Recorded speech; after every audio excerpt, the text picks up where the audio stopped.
শুরু করছি রূপসী বন্দিনী এর ৭ম পর্ব। রূপসী বন্দিনী গল্পটি সম্পর্কে কিছু আলোচনা। শ্রোতাদের জ্ঞাতার্থে জানানো যাচ্ছে যে বইয়ে সেবা প্রকাশনীর যে অনুবাদটা আমি পড়ছি সেখানে যেভাবে যে বানানটি লেখা আছে আমি সেভাবেই উচ্চারণ করে পড়েছি, কারণ পরবর্তীতে হয়তো অনেকে ধারণা হতে পারে যে এই শব্দগুলোর উচ্চারণ আপু ভুল করেছে। আসলে ব্যাপারটা বইয়ে যেভাবে লেখা ছিল আমি সেভাবেই পড়েছি, কিন্তু যেখানে যেমন গাখনাস এটা কিন্তু monsieur de ganache, monsieur de Troisseau la Vauvray, হ্যাঁ, এইখানেকার উচ্চারণটা হচ্ছে mademoiselle de la Vauvray। এখন এরকম আরো কিছু শব্দ আছে, কিন্তু সমস্যা হচ্ছে যেহেতু আমি দেখে পড়ি, বই দেখে, তখন পড়ার সময় এভাবে প্রত্যেকটা শব্দ এরকম আরো কিছু, যেমন মাখিউস, মাখিউস শব্দটি আছে হচ্ছে মার্কাস। এটা হচ্ছে কি ইংরেজি যে অনুবাদটা, আমি এই বইয়ের ইংরেজি যে সংস্করণ সেখানকার উচ্চারণগুলো বলছি, কিন্তু বা এটা হয়তো ফরাসি উচ্চারণ যেভাবে হবে উচ্চারণগুলো, কিন্তু বইয়ে যেভাবে লেখা আছে আমি সেভাবেই পড়ে গিয়েছি। ঠিক আছে, আপনারা নিশ্চয়ই ব্যাপারটি সুন্দরভাবে নেবেন। ধন্যবাদ। ভ্যালেরির দিকে চেয়ে মিষ্টি করে হাসলো গাখনাস। শুনলে তো খুকি, বলল সে, এরা আমাকে জ্যান্ত ধরতে চায়, কাজেই আমার কথা ভেবে ভয় পেও না, সোজা হয়ে দাঁড়াও দেখি, তৈরি থাকো, তোমার সাহায্য দরকার হতে পারে আমার। থরথর করে কাঁপছে ভ্যালেরি, নিজেকে সামলে নেবার চেষ্টা করলো। আমি তৈরি থাকবো মুসিও। গাখনাস দেখল মনের জোর খাটিয়ে নিজেকে যে কোনো বিপদ মোকাবেলার জন্য প্রস্তুত করেছে মেয়েটি। ওর অবিচল হাসি হাসি মুখের দিকে চেয়ে হাসল, মনে মনে ওর সাহসের প্রশংসা করল গাখনাস। শুরু হলো আক্রমণ। প্রথমে এগুলো একসঙ্গে দুইজন, নিজেদের মধ্যে হুড়োহুড়ি করলো কেবল।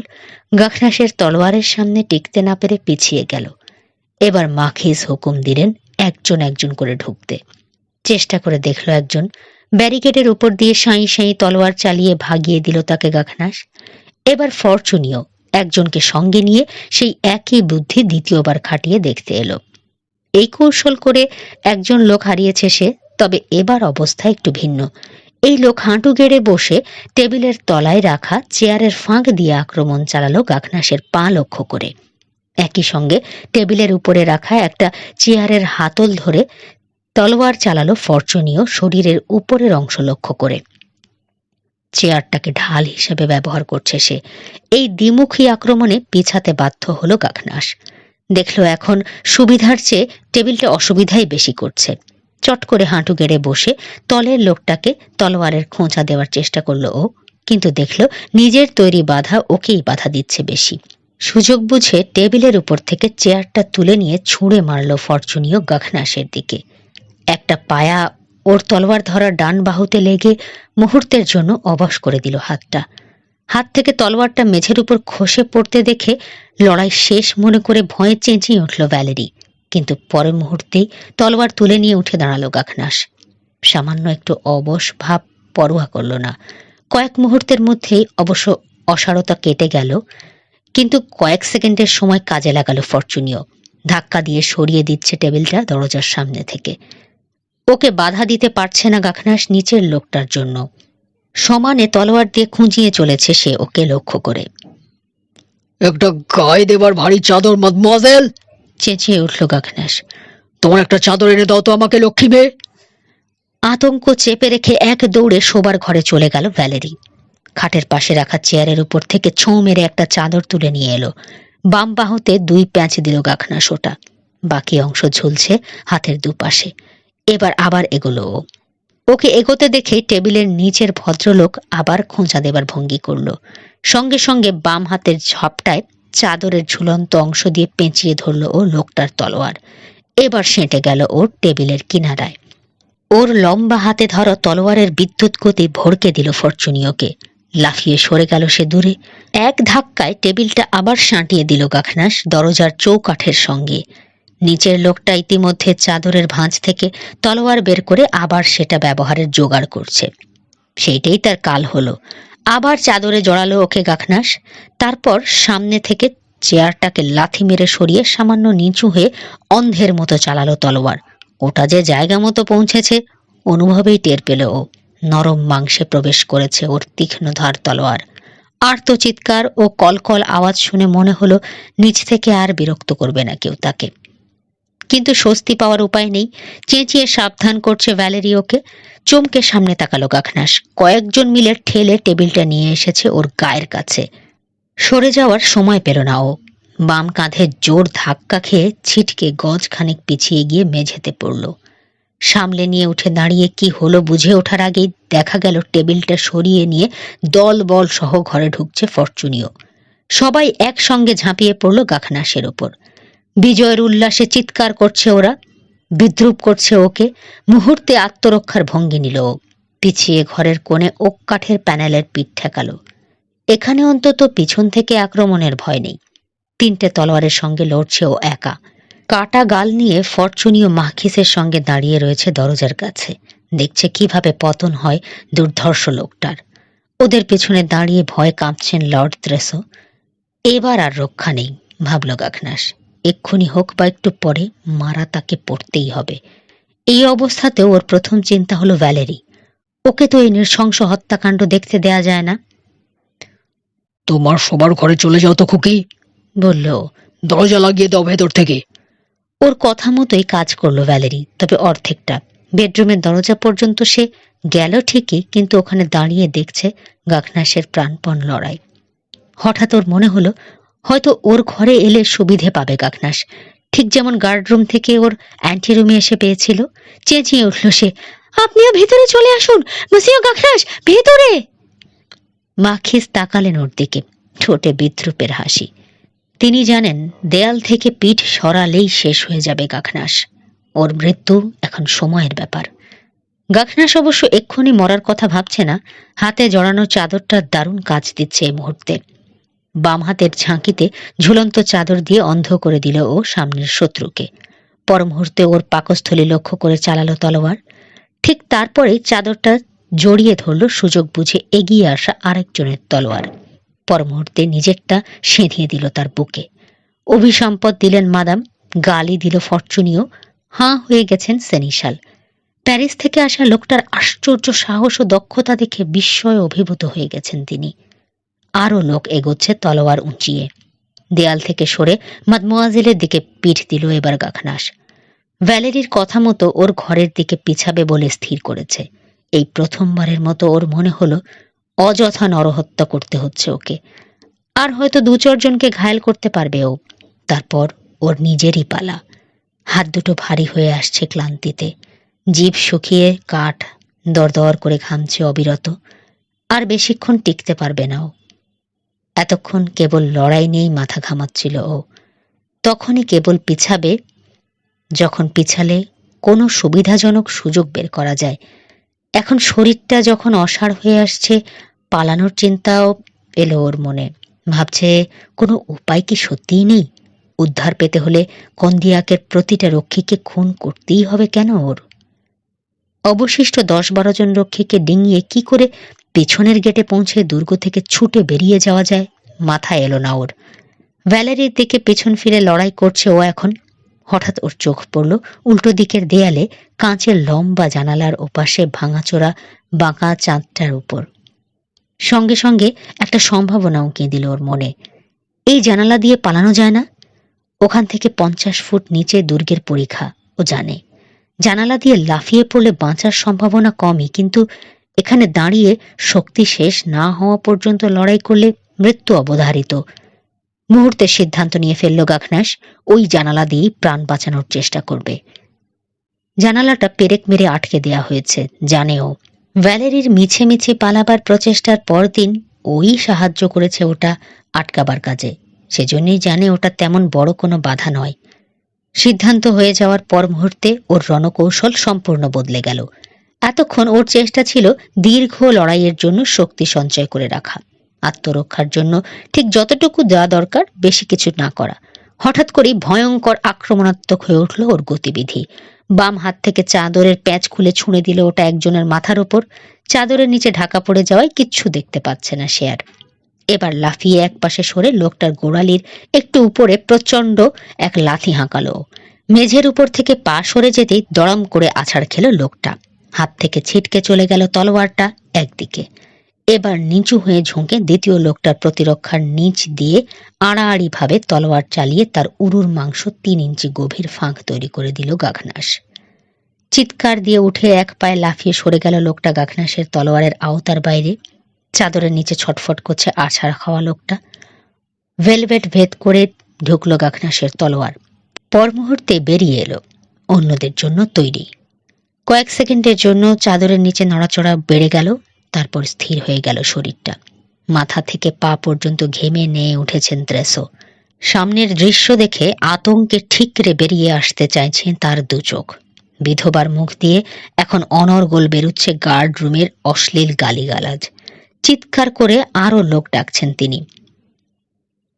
সোজা হয়ে দাঁড়িয়ে গাখনাস দেখল এগিয়ে আসছে ফরচুনিও। এক হাতে তলোয়ার, অপর হাতে ড্যাগার। ক্লান্তির চরমে পৌঁছে গেছে গাখনাস। দুঃখ হচ্ছে ওর পুরো চাদরটা হারিয়ে। যাই হোক, বড় করে দম নিয়ে প্রস্তুত হলো ও ক্যাপ্টেনকে ঠেকাবে বলে। শুরু হলো লড়াই। ঘরময় দাপিয়ে বেড়াচ্ছে ওরা। অস্ত্রের ঝনৎকার, ফোঁস ফোঁস ঝোড়ো নিঃশ্বাসের শব্দ, তলোয়ারের বাতাস কাটার সাঁই সাঁই, লাফ ঝাঁপের ফলে জুতোর ধুপধাপ আওয়াজ। শুনে মনে হচ্ছে একসঙ্গে লড়ছে বুঝি 10 জন। মেঝের রক্তে পা পিছলাচ্ছে দুজনেরই। আহত বা নিহতের গায়ে পা বেঁধে গিয়ে হোঁচট খাচ্ছে। টলমলো পায়ে মায়ের পাশে এসে দাঁড়ালো মাখিউস লড়াই দেখবে বলে। লোকটা সাক্ষাৎ একটা পিশাচ, নিচু গলায় বললেন মাখিস ছেলেকে। আরো লোক ডাকুন ত্রেসো, আমার ডাক শুনতে পাচ্ছে না হারামজাদারা, ওদেরকে মাস্কেট আনতে বলুন। ত্রেসো গেলেন লোক ডাকতে। তুমুল লড়াইয়ের ফাঁকে চোখ তুলে একবার দেখেই বুঝলো গাখনাস দ্রুত ফুরিয়ে আসছে সময়। তলোয়ার খেলার অনেক রকম কায়দা কৌশল জানা আছে মাদামের। তিনি পরিষ্কার টের পেলেন গাখনাস লোকটাকে যত ক্লান্তই মনে হোক, ওর সামনে ফরচুনিও টিকতে পারবে না বেশিক্ষণ। এখনই নিচ থেকে সাহায্য না এলে একটু পরেই আর সবার মতো লুটাবে ও মেঝেতে। লড়াইয়ের ফাঁকেই সরতে সরতে জানালার কাছে চলে এসেছে গাখনাস। ওর কয়েক হাত পেছনেই বন্ধ জানালাটা। ডান দিকে গার্ড রুমে যাওয়ার দরজায় দাঁড়িয়ে রয়েছেন মাখিস।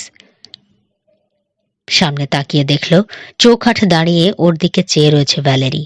ও জানে কায়মনোবাক্যে ওর মঙ্গল কামনা করছে এখন মেয়েটা। গাখনাস জানে উরুর জখম নিয়ে যে লোকটা মেঝেতে শুয়ে কাতরাচ্ছে, তার কাছ থেকে সাবধানে দূরে থাকতে হবে ওর। সুযোগ মতো কাছে পেলে তলোয়ার চালাবে সে। কিন্তু ভাবতেও পারেনি নিচ থেকে সাহায্য আসার আগে আর কোনো দিক থেকে বিপদ হতে পারে। তাই লড়াইয়ের ফাঁকে আবার ডানে চোখ যেতে অবাক হলো গার্ড রুমের দরজায় মাদামকে না দেখে। মাখিউসের পাশ থেকে সরে গেছেন তিনি। দেয়াল ঘেঁষে দ্রুত পায়ে চলে আসছেন তিনি গাখনাসের পিছনে। গাখনাস দেখতে না পেলেও ভ্যালেরি ঠিকই দেখেছে মাদামকে। স্পষ্ট বুঝেও নিয়েছে তার উদ্দেশ্য। ফুঁপিয়ে উঠে আপন মনে বলল, মাদাম যদি পারে আমি কেন পারবো না। হঠাৎ মুহূর্তের জন্য ওর উপর থেকে ফরচুনিওর চোখ সরে যেতেই সুযোগ দেখতে পেল গাখনাস। জানে না ক্যাপ্টেনের চোখ সরেছে মাদামকে গাখনাসের পেছনে চলে আসতে দেখে। এক পা সামনে এগিয়ে যেই তলোয়ারটা চালাতে যাবে, অনুভব করলো ও নরম দুটো হাত পিছন থেকে জড়িয়ে ধরল ওকে। 2 বাহু সহ ওকে পেঁচিয়ে ধরায় তলোয়ার চালাতে পারছে না গাখনাস। ওর উত্তপ্ত গালে পড়ছে কোনো নারীর নিঃশ্বাস। কানের পাশ থেকে বলে উঠল একটা বিদ্বেষপূর্ণ কণ্ঠ, এইবার ফরচুনিও মারো। এই তো চায় ক্যাপ্টেন। তলোয়ারটা গাখনাসের বুকে ঢুকিয়ে দেবে বলে উঁচু করল, কিন্তু ঠিক সেই মুহূর্তে ওর মনে হলো সীসার মতো ভারী হয়ে গেল হাতটা। মাখিসের অনুকরণে ঝাঁপিয়ে পড়ে ফরচুনিওর ডান হাত জড়িয়ে ধরে ঝুলে পড়েছে ভ্যালেরি। ভয়ে জান উড়ে গেল ক্যাপ্টেনের। মাখিসকে এক ঝটকায় সরিয়ে দিয়ে গাখনাস যদি এখন তলোয়ার চালায় তাহলে নির্ঘাত মৃত্যু। হাত ছুটিয়ে নেওয়ার চেষ্টা করলো সে। ধস্তাধস্তি করতে গিয়ে হাঁটু গেড়ে বসে পড়ল ফরচুনিও। ভ্যালেরিও পড়ল ওর সঙ্গে, কিন্তু হাত ছাড়ল না কিছুতেই। চেঁচিয়ে উঠল, ধরে রেখেছি মুসিও। গায়ের অবশিষ্ট শক্তি ব্যয় করে বিধবার হাতের বাঁধন ছিন্ন করল গাখনাস। তারপর ধাক্কা দিয়ে সরিয়ে দিল একপাশে। বলল, মাখতিদ গাখনাসের জীবনে এই প্রথম কোন সুন্দরী তাকে জড়িয়ে ধরলো মাদাম। কুটিল নারীর আলিঙ্গন যে এতটা জঘন্য লাগে তা আমার জানা ছিল না। হাঁপাতে হাঁপাতে একটা উল্টানো চেয়ার তুলে নিল মাসিও গাখনাস। হাত থেকে তলোয়ারটা ছেড়ে দিয়ে দড়াম করে মারল জানালায়। চারদিকে ছিটকে পড়ল ভাঙা কাঁচ, ঠান্ডা বাতাস এসে লাগলো চোখে মুখে। লক্ষ্মী মেয়ে, আর একটু ধরে রাখো। ভ্যালেরিকে একথা বলে আবার আক্রমণ করলো ও জানালাটাকে। পঞ্চম আঘাতেই গায়েব হয়ে গেল জানালা। এখন কেবল চারকোনা একটা লম্বা ফাঁক দেখা যাচ্ছে, আর চারপাশে কিছু চোখা কাঁচ আটকানো। সেই মুহূর্তে ভ্যালেরির হাত থেকে নিজেকে মুক্ত করে উঠে দাঁড়ালো ফরচুনিও। লাফ দিয়ে এগিয়ে এলো সে গাখনাসের দিকে। হাতের মচকানো চেয়ারটা ছুঁড়ে মারল গাখনাস ক্যাপ্টেনের দিকে। তার হাঁটুর উপর প্রচণ্ড জোরে আঘাত করে চলে গেল চেয়ারটা মাখিসের পায়ের কাছে। লাফিয়ে উঠলেন তিনি। মাটিতে পড়ে ব্যথায় কয়েক মুহূর্ত গড়াগড়ি দিল ক্যাপ্টেন। তারপর যখন উঠে বসল, দেখল যেন পাখনা গজিয়েছে। খোলা জানালা দিয়ে উড়ে বেরিয়ে যাচ্ছে গাখনাস। ঝাঁপ দেওয়ার আগেই কানে এলো গাখনাসের, হায় হায়, কি করলেন মাসিহো, ও খোদা, মারা যাবেন তো। ভ্যালেরির আন্তরিক বিলাপ অন্তরে নিয়ে অন্ধকার ভেদ করে ডাইভ দেওয়ার ভঙ্গিতে নিচে নেমে যাচ্ছে মসিও গাখনাস।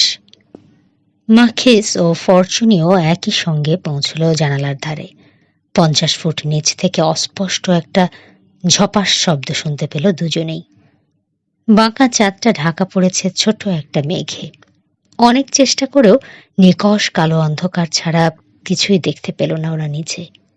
পরীক্ষায় গিয়ে পড়েছে, উত্তেজিত কণ্ঠে বললেন মাখিস। কথাটা কানে যেতেই বিকৃত হয়ে গেল ভ্যালেরির অপূর্ব সুন্দর মুখটা। এপাশ ওপাশ মাথা নাড়ল সে। শিউরে শিউরে উঠল বেচারা ভালো মানুষটার বিভৎস মৃত্যুর দৃশ্য কল্পনা করে। চারপাশে পড়ে থাকা লাশ, মেঝেতে পায়ের রক্তাক্ত ছাপ, ভাঙা আসবাব আর উরু কাটা লোকটার গোঙানি, কিছুই ওর মনে কোনো দাগ কাটছে না। গাখনাস মারা গেছে এই চিন্তাটাই কেবল ঘুরছে মাথায়। মনে হচ্ছে নিজেরই একটা অংশ যেন মরে গেছে সেই সঙ্গে। আপন মনে বিলাপ করছে ভ্যালেরি, মরে গেছে, ও মরে গেছে, ঠিক মরে গেছে। কথাগুলো কানে যেতেই চট করে ওর দিকে ঘুরলেন মাখিস। মেয়েটার চেহারা দেখে হাঁ হয়ে গেলেন তিনি বিস্ময়ে। ভ্রুজোড়া কপালে উঠল। মুহূর্তের জন্য ভুলে গেলেন তিনি আজ রাতের বিভৎস দৃশ্যগুলো। নোংরা সন্দেহে কালো হয়ে গেল তার কুৎসিত মন। এগিয়ে এসে ওর কোলের উপরে নেতিয়ে পড়ে থাকা একটা হাত ধরলেন তিনি। মার খেয়েও যতটা কাহিল হয়নি, তার চেয়েও বেশি কাহিল বোধ করছে চৌকাঠে হেলান দিয়ে দাঁড়ানো মাখিউস। মনে হচ্ছে এখনই ঢলে পড়ে যাবে বুঝি। দুজনেই স্পষ্ট পড়তে পারছে ভ্যালেরির মনের গোপন কথা। ওর হাতটা জোরে ঝাঁকালেন মাখিস। ও কে ছিল তোমার? এই মেয়ে, এত যে দুঃখ উথলে উঠছে, তোমার কে ছিল? রাগী কণ্ঠে জানতে চাইলেন তিনি। অর্ধ সচেতন অবস্থায় জবাব দিল ভ্যালেরি, সাহসী একজন ভদ্রলোক, আমার জানা পৃথিবীর সবচেয়ে মহৎ মানুষ। ছি! ওর হাতটা ছেড়ে দিলেন মাদাম। ঘুরে দাঁড়ালেন ফরচুনিওকে কিছু নির্দেশ দেবেন বলে, কিন্তু দেখা গেল কখন যেন বেরিয়ে গেছে সে ঘর থেকে। মেয়ে মানুষের কথায় না থেকে সে সরে গেছে পালিয়ে যাওয়া লোকটার পিছনে। মারা গেল কিনা নিশ্চিত হতে হবে তাকে। হাঁপাচ্ছে, পৌঁছে গেছে ক্লান্তির শেষ পর্যায়ে। সারা গায়ের ছোট বড় নানান জখম থেকে, বিশেষ করে কাটা গালের বিভৎস ক্ষত থেকে রক্ত পড়ে গোটা ইউনিফর্ম জায়গায় জায়গায় লাল হয়ে গেছে। তা সত্ত্বেও ধূপধাপ আওয়াজ করে নামছে সে পাথরে ঘোরানো সিঁড়ি বেয়ে। সিঁড়ির নিচে একটা জ্বলন্ত মশাল পেয়ে আঙিনায় নামার সময় হাতে তুলে নিল সেটা। দেখা গেল জনা 6 লোক নিয়ে সিঁড়ির দিকে এগুচ্ছে মসিও দোত্রেসো। জামা কাপড় ঠিক মতো পরার সময় পায়নি, কিন্তু সবাই সশস্ত্র। দুজনের হাতে মাস্কেটও দেখা যাচ্ছে। আরো কয়েকজন আসছে গায়ে শার্ট চড়াতে চড়াতে। রুক্ষভাবে লর্ড সেনিশালকে ঠেলা দিয়ে সামনে থেকে সরিয়ে নিজের লোকেদের কর্তৃত্ব গ্রহণ করল ক্যাপ্টেন। দুজনকে পাঠালো আস্তাবল থেকে কয়েকটা ঘোড়া নিয়ে আসতে, কারণ অত উপর থেকে লাফিয়ে পড়েও যদি প্যারিজিয়ান লোকটা বেঁচে যায়, পরীক্ষা থেকে সাঁতারের ডাঙায় উঠে পড়ে, যেমন করে হোক তাড়িয়ে তাকে ধরতে হবে। কোনো অবস্থায় ওকে পালিয়ে যেতে দেয়া যাবে না, শুধু কন্দিয়াকের জন্যই নয়, ওর নিজের জন্যও। ভীত সেনিশালের একটা প্রশ্নেরও উত্তর না দিয়ে 5-6 জন রক্ষীকে ওর পিছু নিতে বলে ছুটল সে আঙিনার উপর দিয়ে।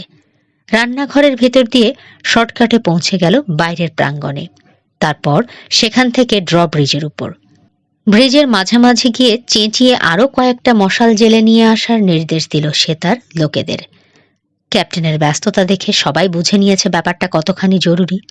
ছোটাছুটি পড়ে গেল তাদের মধ্যে। অপেক্ষার সময়টা কাটালো ক্যাপ্টেন মাথার উপর মশালটা তুলে ধরে ব্রিজের দুপাশে পরীক্ষার পানি পরীক্ষা করে। বাতাস নেই, তবু তেলতেলে পানিতে সামান্য দোলা টের পাওয়া গেল। গাখনাসের পরীক্ষায় ঝাঁপিয়ে পড়ার 3 কি 4 মিনিট পেরিয়ে গেছে। এখনো পুরোপুরি মিলিয়ে যায়নি পানির আলোড়ন। সামান্য দোলার চেয়ে বেশি কিছু অবশ্য আশা করেনি ক্যাপ্টেন। উত্তর টাওয়ারের জানালা শ্যাতর উল্টো দিকে, ওখানে খুঁজতে হবে পলাতক লোক অথবা তার লাশটাকে। জলদি! ঘাড় ফিরিয়ে কাঁধের উপর দিয়ে হাঁক ছাড়ল সে। আমার সঙ্গে এসো সবাই। তারপর খোলা তলোয়ার হাতে ব্রিজ পেরিয়ে পরীক্ষার কিনারা ধরে ছুটল শ্যাতর পেছন দিকে লক্ষ্য করে। মশাল থেকে আগুনের ফুলকি বেরুচ্ছে। গাখনাস যেখানে পড়েছে সেই জায়গাটা চেনা গেল 50 ফুট ওপরে ভাঙা জানালার সামান্য আলোর আভা দেখে। পরীক্ষার স্থির কালো পানিতে ঢেউ তো দূরের কথা, সামান্য বুদবুদও নেই। একটু পরেই পৌঁছে গেল ওর লোকজন। সবার হাতে একটা করে জ্বলন্ত মশাল। তলোয়ার দিয়ে আশপাশটা দেখল ফরচুনিও। ছড়িয়ে পড়ো, বলল সে। তোর চারপাশের ময়দান সার্চ করো। 4 জন ঘোড়ায় চড়ে, 4 জন পায়ে হেঁটে, বেশি দূরে যেতে পারেনি ও। কাকে খুঁজতে হবে জানে না, তবে কোনো মানুষকে খুঁজতে হবে এটুকু বুঝেই ছুটল ওরা। ছড়িয়ে পড়ছে দুর্গের চারপাশে। খোলা ময়দানে লুকোবার কোনো জায়গা নেই। ফরচুনিও রয়ে গেল এখানেই। মশাল হাতে খুঁটিয়ে পরীক্ষা করছে পরীক্ষার তীরের নরম কাদা। নিচু হয়ে দেখতে দেখতে একেবারে বাইরের পশ্চিম কোণ পর্যন্ত চলে এলো সে। কেউ পরীক্ষা থেকে উপরে উঠলে প্যাচ প্যাচে কাদায় তার হাতে বা পায়ের ছাপ থাকতেই হবে, কিন্তু এখন পর্যন্ত কোথাও কোনো চিহ্ন চোখে পড়েনি তার। আবার আগের জায়গায় ফিরে গিয়ে এবার শ্যাতর পূর্ব কোণ পর্যন্ত গেল সে কাদা পরীক্ষা করতে করতে। ফলাফল একই। সোজা হয়ে দাঁড়ালো ফরচুনিও। অস্থিরতা দূর হয়ে গেছে অনেকটা। এবার মাথার উপর মশাল ধরে পানি পরীক্ষা করল। কোথাও গাখনাসের কোনো চিহ্ন না দেখে হতাশই হলো সে। তাহলে ডুবেই মরল, বলে উঠল সে আপন মনে। তলোয়ার ভরে রাখলো খাপের ভিতর। পেলে ওকে ফরচুনিও! মাখিসের গলার আওয়াজ শোনা গেল। উপরে তাকিয়ে দেখল সে জানালা দিয়ে নিচের দিকে চেয়ে রয়েছেন মাখিস, পাশে তার ছেলে। হ্যাঁ মাদাম, দৃঢ় কণ্ঠে জবাব দিল ক্যাপ্টেন। যখন বলবেন তখনই তুলে দেব লাশটা। এখানেই পানির নিচে গেঁথে আছে কাদায়। আঙুল তুলে পরীক্ষার পানি দেখালো সে। আর কোনো প্রশ্ন করলেন না মাখিস, মেনে নিয়েছেন ক্যাপ্টেনের কথা। ভ্যালেরির দিকে ফিরলেন তিনি। এখনো একইভাবে বসে আছে সে মেঝেতে। লোকটা ডুবে মরেছে ভ্যালেরি, বললেন তিনি শান্ত গলায়। লক্ষ্য করছেন ওর মুখটা। চমকে চাইল ভ্যালেরি। বিস্ফারিত হয়ে গেল ওর চোখ। মনে হলো নড়ল ঠোঁট দুটো, কিন্তু কোনো আওয়াজ বেরোলো না মুখ দিয়ে। তারপর ধূপ করে পড়ে গেল জ্ঞান হারিয়ে। এমনি সময়ে অনেক কষ্টে উপরে উঠে এলেন ত্রেসো। অসংখ্য প্রশ্ন ঘুরছে তার মাথায়। কি ঘটেছে কিছুই জানেন না তিনি এখন পর্যন্ত। মেয়েটিকে ওর ঘরে নিতে সাহায্য করার জন্য ডাকলেন তাকে মাখিস। মাখিউস এখনো দুর্বলতা কাটিয়ে উঠতে পারেনি। দরজায় হেলান দিয়ে দাঁড়িয়ে থাকলো। দুজন মিলে ভ্যালেরিকে তার খাটে তুলে দিয়ে দরজা বন্ধ করে দিলেন। মাখিউস ও সেনিশালকে ডাকলেন। মাখিস, এবার যাওয়া যাক। এই দৃশ্য আর রক্তের গন্ধ গা গুলাচ্ছে আমার। একটা মোমদানি হাতে নিয়ে সিঁড়িতে পথ দেখালেন মাদাম বাকি দুজনকে। নামতে নামতেই সেনিশালকে জানালেন তিনি গাখনাসের মৃত্যু সংবাদ। নিচে নেমে হল রুমে চলে এলেন তিনি সবাইকে নিয়ে। গস্নোকে ডেকে সবার জন্য মদ ঢালতে বললেন তিনি। ওয়াইন পরিবেশিত হলে চুপচাপ গ্লাসে চুমুক দিল তিনজনই। সবাই ডুবে আছে যে যার চিন্তায়। ত্রেসোর মাথায় ঘুরছে গাখনাসের শেষ কথাগুলো। ও বলেছিল ও যদি মারা পড়ে তাহলে কি ঘটবে তার কপালে। সেই মারাই পড়ল লোকটা। মাখিসের গোয়ার তুমিতে ওর বলা কথাগুলো মনে আসতেই ভয়ে রক্ত সরে গেল তার মুখ থেকে। মাদাম, আমরা শেষ, কোঁকিয়ে উঠলেন তিনি। তেসো, বিরক্ত কণ্ঠে বললেন মাখিস, আপনার বুকের ভেতর একটা মুরগির কলেজাও নেই? সেই যে ভয়ে পুতপুত করছেন। শোনেন, ও বলেছে কন্দিয়াকে আসার সময় ওর চাকরটাকে রেখে এসেছে কোথাও। বলেনি? কোথায় রেখে এসেছে বলে মনে হয় আপনার? হয়তো গ্রেনেবেলেই, জবাব দিলেন সেনিশাল। বের করুন খুঁজে, বললেন মাদাম শান্ত গলায়। যদি গ্রেনেবেলে পাওয়া না যায়, আশেপাশেই কোথাও আছে। দফিনের বাইরে তো নিশ্চয়ই নয়। ওকে খুঁজে পাওয়া আপনার জন্য কোনো ব্যাপারই না। আপনি এখানকার লর্ড সেনিশাল। ইচ্ছে করলে গোটা প্রদেশ আপনি সার্চ করতে পারেন। সে ক্ষমতা আপনার আছে। এখানে বসে কান্নাকাটি না করে বের করুন ওকে। তাহলে আর দুর্ভোগের ভয় থাকবে না আপনার। লোকটাকে দেখেছেন আপনি? দেখেছি, চেহারাও মনে আছে। নামটা খুব সম্ভব রাবেক। সাহস ফিরে এলো লর্ড সেনিশালের। প্রশংসার দৃষ্টিতে চাইলেন তিনি মাখিসের দিকে। মুগ্ধ কণ্ঠে বললেন, কিছুই আপনার চোখ এড়ায় না। সত্যিই আশ্চর্য মানুষ আপনি। আজ রাতেই খোঁজা শুরু করব আমি। আমার সব লোক এখন মন্তেলিমায়। আজই আমি পাঠাবো একজনকে চিঠি দিয়ে। গোটা দফিনিতে ছড়িয়ে পড়ে লোকটাকে ধরে আনার হুকুম থাকবে তাতেই। দরজা খুলে ঘরে ঢুকলো ফরচুনিও। ওর রক্তমাখা কাপড় আর গালের ভয়ঙ্কর ক্ষত দেখে শিউরে উঠলেন ত্রেসো। মাখিসের চেহারায় সহানুভূতি ফুটল। তোমার জখমের কি অবস্থা ফরচুনিও? কাঁধে ঝাঁকালো ক্যাপ্টেন। ও কিছু না মাদাম, আরো অনেক রক্ত রয়ে গেছে শরীরে। এসো, এক গ্লাস ওয়াইন পাওনা হয়েছে তোমার। নিজের হাতে ফরচুনিওকে মদ ঢেলে দিলেন মাখিস। আর তুমি মাখিউস, এখন শরীর কেমন? ঠিক হয়ে গেছে, বলল মাখিউস মুখ ভার করে। আজকের পরাজয় ওকে একেবারে দমিয়ে দিয়েছে। সত্যিকারের পুরুষ মানুষের পাশে নিজেকে শিশু মনে হচ্ছে ওর।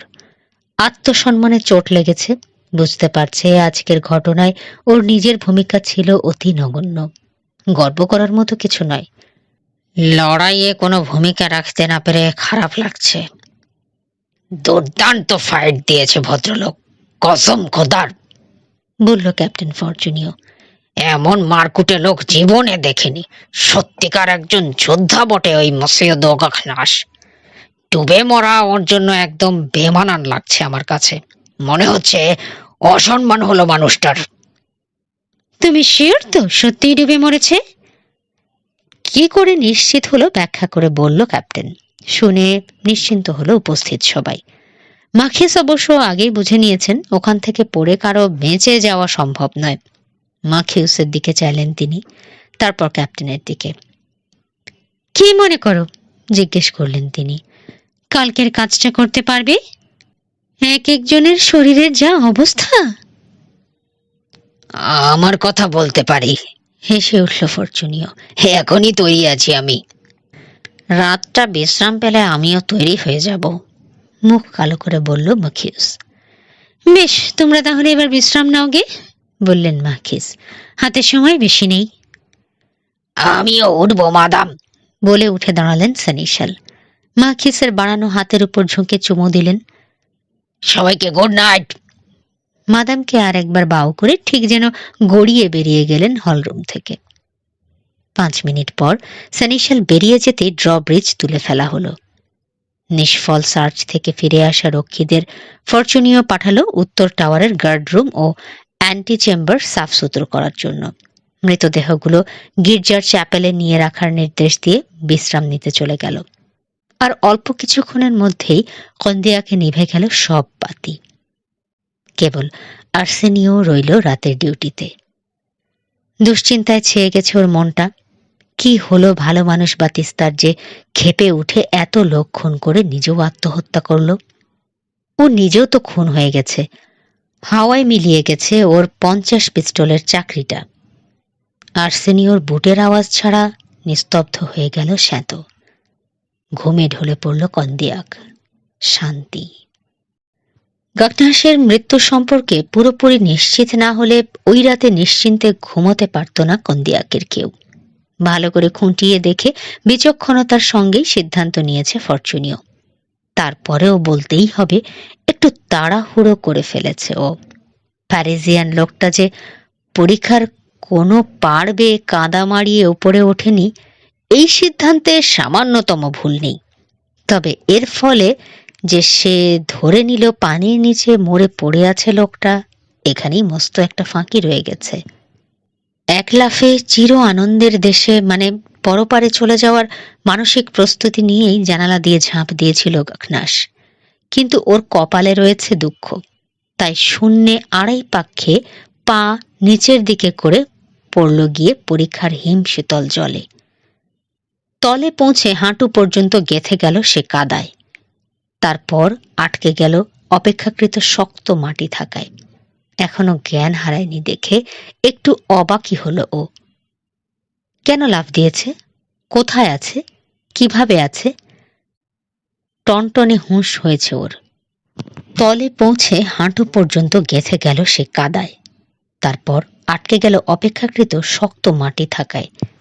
এখনো জ্ঞান হারায়নি দেখে একটু অবাকই হলো।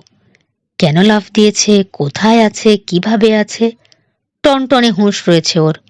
দুই পায়ে জোরালো দুটো লাথি ছুঁড়েই কাদা থেকে বেরিয়ে এলো। পা ধীরে ধীরে উঠতে শুরু করলো উপরে। তল থেকে উপরে উঠে আসার পথে বর্তমান পরিস্থিতিটা আগাগোড়া পর্যালোচনা করে কিংকর্তব্য স্থির করে ফেলল ও। খুব সাবধানে মাথাটা জাগাতে হবে পানির উপর। জানে জানালা দিয়ে তাকিয়ে থাকবে কেউ না কেউ, বোঝার চেষ্টা করবে কি হলো ওর। ত্রেসোকে মাস্কেট সহ লোক ডাকতে আনতে পাঠিয়েছেন মাদাম। সেই লোকগুলো যদি এতক্ষণে এসে থাকে, পানি নড়তে দেখলেই গুলি করবে। এত কিছু করার পর একটা বুলেট খেয়ে মারা যেতে ইচ্ছে করলো না গাখনাসের। ধীরে মাথা জাগিয়ে লম্বা করে একটা দম নিল। তারপর তীরের দিকে না গিয়ে পানির নিচে হাত নেড়ে একটু একটু করে সরে এলো দুর্গের গায়ের কাছে। শ্বেতর গায়ে সেটে থাকলে দেখা যাবে না ওকে উপর থেকে। গ্রানাইট পাথরের দেয়ালে একটা ফাটল পেয়ে গেল ওর হাত। ওখানে ঝুলে থাকলো ও কয়েক মুহূর্ত। তারপর গলার শব্দ পেয়ে তাকালো উপরে। চেয়ার দিয়ে পিটিয়ে ভাঙা জানালার ফাঁকে আলো দেখতে পেল ও। ওখান থেকে যখন লাফিয়ে পড়েছিল তখন ক্লান্তির শেষ সীমায় পৌঁছে গিয়েছিল গাখনাস। ঝাঁপ দেবার শক্তিটুকুই অবশিষ্ট ছিল কেবল। এখন অবাক হয়ে অনুভব করলো নতুন শক্তি ও উদ্যম ফিরে আসছে ওর ভেতর। ঠান্ডা মাথায় চিন্তা করার ক্ষমতাও ফিরে এসেছে শীতল পানির সংস্পর্শে। ভাবছে পালাবে কি করে। একটু পরেই লোকজন এসে যাবে এখানে। পারবে উঠে পালাবার প্রাথমিক ইচ্ছাটা দমন করলো ও প্রথমেই। চারদিকের খোলা ময়দান পেরিয়ে বেশি দূর যেতে পারবে না ও। ধরা পড়ে যাবে সার্চ পার্টির হাতে। কাজেই পরীক্ষার পাড়ে পায়ের ছাপ ফেলা যাবে না। তাহলে ভাবতে গিয়ে একটা বুদ্ধি খেলল মাথায়। উপর থেকে ঝাঁপিয়ে পরীক্ষায় পড়লেই যে সমস্যার সমাধান হয়ে যায় না, এটুকু ভালো মতোই জানা আছে গাখনাসের। অবস্থা খুবই খারাপ, সহজে হাল ছাড়বে না ওরা। ওদের দিয়ে যদি ভাবানো যায় যে পানির নিচের কাদায় আটকে মারা গেছে গাখনাস, তাহলে কিছুটা হয়তো আশা আছে ওর। ফাটল ছেড়ে দিয়ে অতি সাবধানে সাঁতার কেটে চলল ও পূব দিকের কোণ লক্ষ্য করে। ওকে খুঁজতে বাইরে আসতেই হবে লোকগুলোকে। তার মানে নামাতে হবে ড্রব্রিজ। ওটার তলায় একবার পৌঁছতে পারলে সহজে খুঁজে পাবে না ওরা তাকে। দুর্গের কোণ ঘুরে চলল গাখনাস ড্রব্রিজের দিকে। এতক্ষণ যে মেঘটা ওকে আড়াল দিচ্ছিল, সেটা হঠাৎ মত পাল্টে সরে গেল চাঁদের সামনে থেকে। কিন্তু সেই আলোয় দেখতে পেল ও নামানোই রয়েছে ড্রব্রিজ।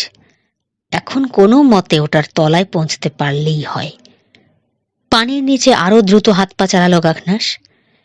ব্রিজের নিচে পৌঁছে বার কয়েক লম্বা করে দম নিল। তারপর সাবধানে এগুলো দুর্গের দেয়ালের দিকে। ওখানে ঝুলন্ত একটা মোটা শিকল পাওয়া গেল।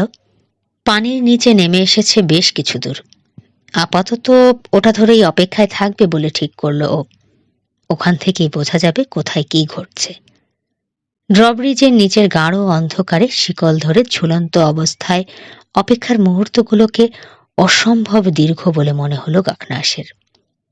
নিজের অসহায় অবস্থাটা হাড়ে হাড়ে টের পাচ্ছে ও। তলোয়ার নেই যে প্রয়োজনে আত্মরক্ষা করবে। এই অবস্থায় যদি ধরা পড়ে যায়, কিছুই করার থাকবে না ওর।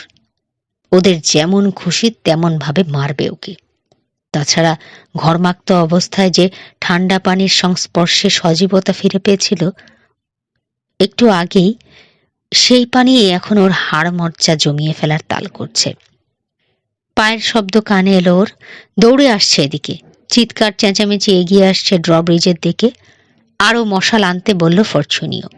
তারপর ব্রিজের দুপাশের পানি পরীক্ষা করলো হাতের মশাল মাথার উপর তুলে।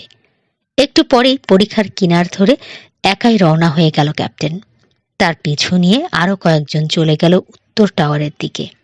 কিছুক্ষণ পর লোকগুলোকে মশাল হাতে ছড়িয়ে পড়তে দেখল গগনাস। পূর্বের মাঠ ময়দানে খুঁজছে ওকে। একবার ভাবলো পারবে উঠে উত্তর দিকে ছুট লাগাবে কিনা, কিন্তু পর মুহূর্তে বাতিল করলো ভাবনাটা। নিজেকে বোঝালো ধৈর্য ধরতেই হবে, এখন অপেক্ষা করতেই হবে।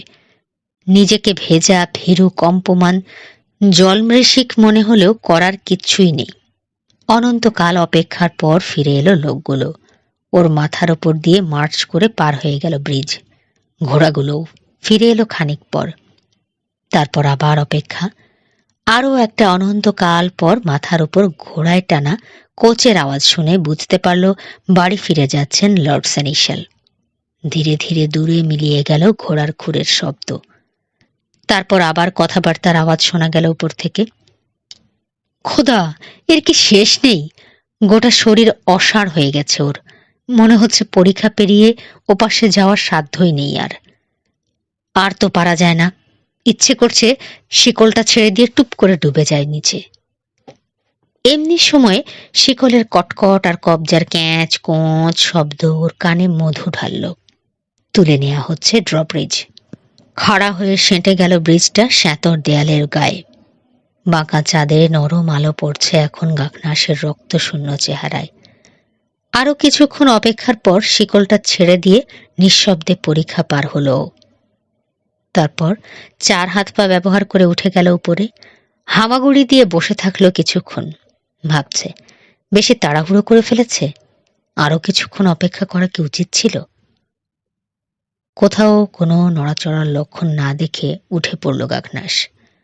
দুর্গ থেকে বেশ অনেক দূর সরে আসার পর দুর্বল অসাড় শরীর নিয়েই দৌড়াতে শুরু করলো, যেন স্বপ্নের ভেতর দিয়ে এলোমেলো পা ফেলে দৌড়াচ্ছে এক বেহেড মাতাল। এখানেই শেষ হচ্ছে রূপসী বন্দিনী এর 7ম পর্ব। পরবর্তী পর্ব শুনতে এবং নতুন নতুন আরো অনেক গল্প শুনতে সাথে থাকুন গল্প বাই ঘাসফড়িং এর। ধন্যবাদ।